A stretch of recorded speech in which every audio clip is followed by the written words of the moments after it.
ꯑꯩꯈꯣꯏꯒꯤ ꯃꯇꯝ ꯑꯗꯨꯗ ꯂꯧꯈꯤꯕ ꯖꯦꯅꯤꯝꯁꯀꯤ ꯍꯧꯖꯤꯛ ꯐꯥꯎꯕ ꯑꯗꯨꯝ ꯊꯕꯛ ꯆꯠꯊꯗꯨꯅ ꯑꯗꯨꯝ ꯂꯩꯔꯤ ꯑꯇꯣꯞꯄ ꯁ꯭ꯇꯦꯠ ꯀꯌꯥꯗꯁꯨ ꯔꯤꯃꯣꯂꯥꯏꯖ ꯇꯧꯕꯤꯈ꯭ꯔꯕꯅꯤ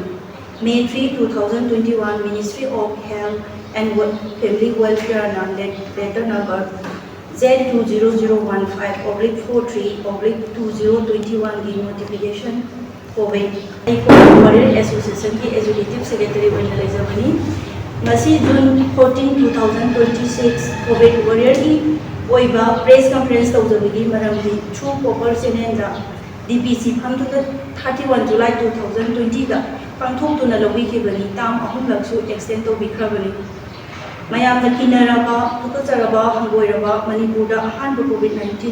ꯀꯣꯔꯣꯅꯥ ꯚꯥꯏꯔꯁꯅ ꯂꯥꯛꯄꯗ ꯐ꯭ꯔꯟꯠ ꯂꯥꯏꯟ ꯀꯣꯚꯤꯗ ꯋꯥꯔꯤꯌꯔ ꯑꯣꯏꯅ ꯊꯋꯥꯏ ꯈꯨꯕꯥꯛꯇ ꯍꯥꯞꯇꯨꯅ 300 ꯕꯦꯗꯦꯠ ꯂꯩꯕ ꯀꯣꯚꯤꯗ ꯀꯦꯌꯔ ꯁꯦꯟꯇꯔꯗ ꯑꯍꯥꯟꯕ ꯑꯣꯏꯅ ꯑꯩꯈꯣꯏ ꯊꯕꯛ ꯇꯧꯖꯔꯛꯈꯤꯕꯅꯤ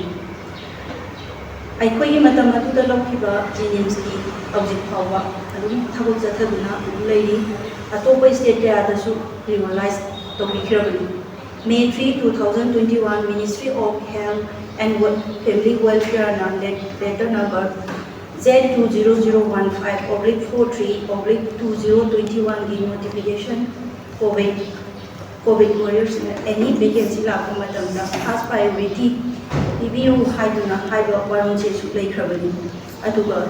कैबिनेट दसु पुथोपिरमलोनी अरोबा ओइना अखोइना हाइजनिबदी हतक अखोइ अनोप पालिबा सरकार सिदा अखोइना हाइजनिबदी अखोइबु नुसिबिदुना चांबिदुना S bar ओइरबा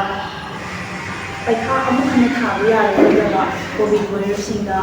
priority PBU हाइदुना media के थोंगा अखोइ कोक